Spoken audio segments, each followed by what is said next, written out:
Welcome once again to Lehto's Law. Here's Steve Lehto. Some of you may have noticed I've got a soft spot in my heart for The Simpsons, especially the classic Simpsons from a few years back. And you might recall there's a time when Homer was allowed to work from home because he'd become morbidly obese. And working from home, he wanted to get even lazier. And so he went out and bought one of those weird bobbing birds that bobs like this, and you set it on your desk and you watch it bob.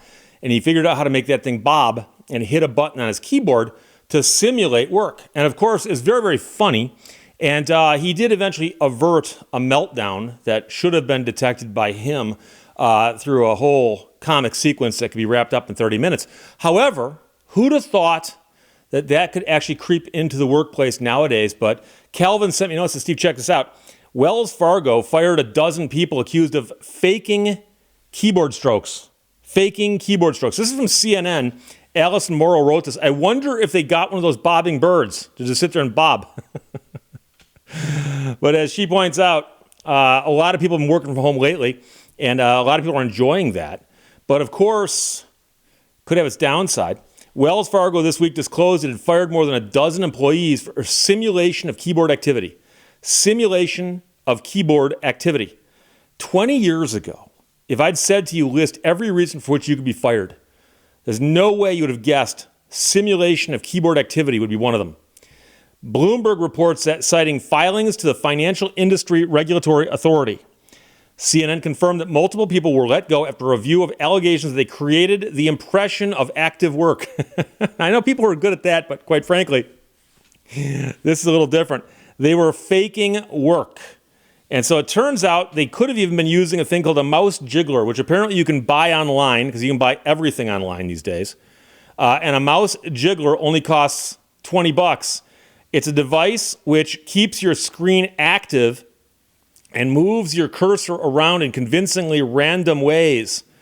And they have been selling quite well for the last few years, with employees no longer huddled together under fluorescent lighting, eating sad desk salads. Bosses suddenly have to wonder whether their teams are actually working at all. Even though most workers said they were more productive from home, many executives adopted bossware to monitor their staff's activities, including what they're doing on their laptops. So, at any rate, some bankers over at Wells Fargo seem to have gotten caught last month. It's not clear whether they were working from home or from a beach or someplace else, or what they were doing instead of working. A bank spokesperson declined to offer more details about the terminations, saying only that Wells Fargo holds employees to the highest standards and does not tolerate unethical behavior.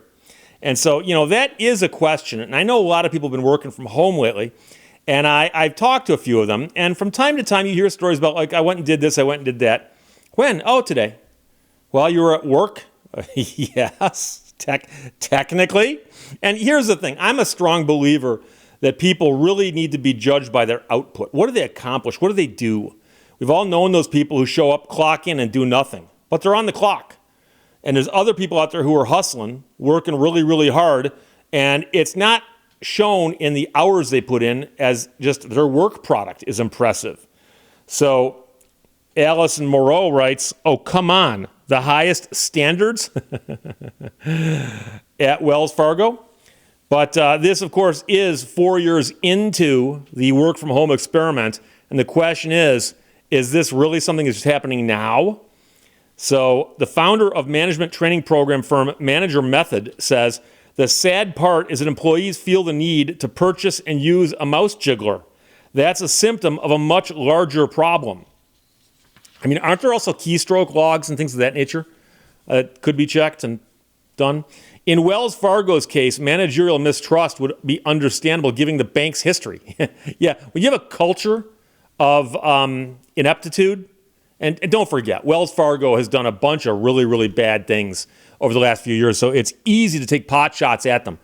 So since 2016, Wells Fargo has spent billions of dollars settling civil and criminal charges related to a multi-year scheme that led to more than 2 million fake accounts being opened without customers' consent or knowledge, a practice that began when managers began setting unrealistic sales goals for employees. In case you forgot this one, you could go to Wells Fargo and open up a checking account. You put a bunch of money in the checking account. And a little while later, you write some checks, and the checks bounce, and they shouldn't. You go into Wells Fargo, why are my checks bouncing? They go, well, your account is low. And you go, that's not possible. I put enough money in the account. And they said, well, some of your money's in the savings account. You go, what savings account? I never opened up a savings account. Yeah, it says right here, last week you opened up a savings account, and half your money got shuffled over into the savings account. I didn't do that. Well, I don't know what to tell you. You got a checking account and a savings account, and your checking account's just bouncing checks now because you should have put all your money in the checking account. That's what I did. Well, it turns out that management was leaning on the retail people to open more accounts. Open more accounts. And they're under such pressure to do it that some of them were led to think, oh, what I should do then is just simply find somebody who's got one account, take the money out of that account, some of it, and open up a second account or a third account. And that happened a lot, to the point where they had 2 million fake accounts. Wells Fargo is so big that they could actually have 2 million fake accounts on top of the real ones. Last year, the former head of the bank's retail operation was sentenced to 3 years of probation, while the bank's former CEO was banned from the industry. So you know things are pretty rough when you're the CEO and you get out of that position and the government says you can never work in this industry again. Since then, Wells Fargo has been trying to reform its own internal culture while trying to repair its brand. It's not hard to understand why it would want to keep some close tabs on its roughly 200,000 employees.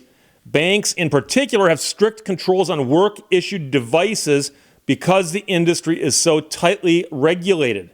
Now, firing people over mouse movers may not be the best way to foster a culture of trust and inclusion, but then again, what else are you going to do?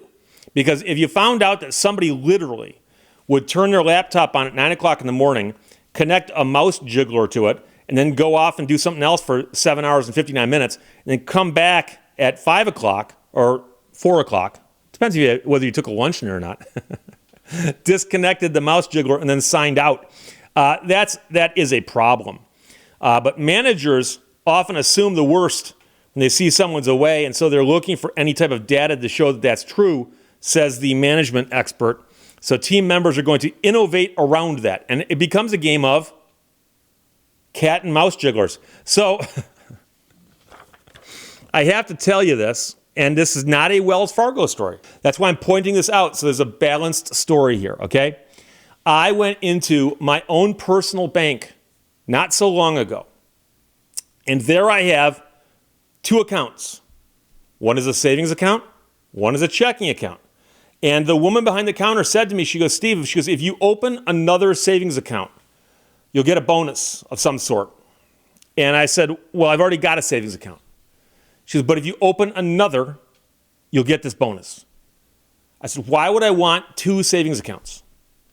And she said, a lot of people do it. Now, I remember what my mom used to say about when I'd say, well, a lot of people are doing it. I don't need to go there, do I? I said, no, but that's not a reason for me to get a second savings. Why would I want a second account? Is it better than the first account? In which case I should close the first account and open the second account. She said, no, don't do that. Don't do that. Then I realized, oh, it's the Wells Fargo thing. They're just not leaning on it as hard as they did at Wells Fargo. But the woman at my bank said, we're being pushed a little bit to get people to open up more accounts here. And I said, so let me understand this. I have an account here that's got money in it. You're telling me if I cut that amount of money in half and put half in a second account, you'll get a bonus. And she goes, yes. And I said, but I get nothing out of that except for whatever this little bump is that you say I'm going to get by opening up a second account. And she goes, yeah, but it's free money. I go, but then I've got 2 accounts. I don't need 2. I only want 1 account. I go, that's stupid. I go, why don't I take the money out and cut it into tenths and open up 9 more accounts? And then when she realized I was joking, the smile went off her face. I go, that's dumb. And don't get me wrong, I understand that there's bankers, and bankers by nature, I suspect, are numbers people. And so they look at numbers. They want the deposits to go up, the number of customers to go up, the number of accounts they want all these numbers rising, to the point where it's gotten to be stupid. So if you have the same amount of money spread across 3 accounts, somebody gets a bonus when I could have that money sitting in 1 account. It's the exact same amount of money. It should be easier to watch in one account, shouldn't it? But I suspect that there's stockholders or somebody somewhere who's looking at this going, what are you guys doing to grow the business? Have you gained more customers? You got more accounts? Have the deposits increased? And unfortunately, they're looking at metrics that are actually not as useful as you'd think they are. But at one point in time, Wells Fargo had 2 million fake accounts. And that's why somebody was saying, we need more accounts. We need more accounts, to the point where the pressure was such that people are going, okay, I got to do something. I could get fired. So trying to fix that culture from the top down or from the ground up, it's going to take some time.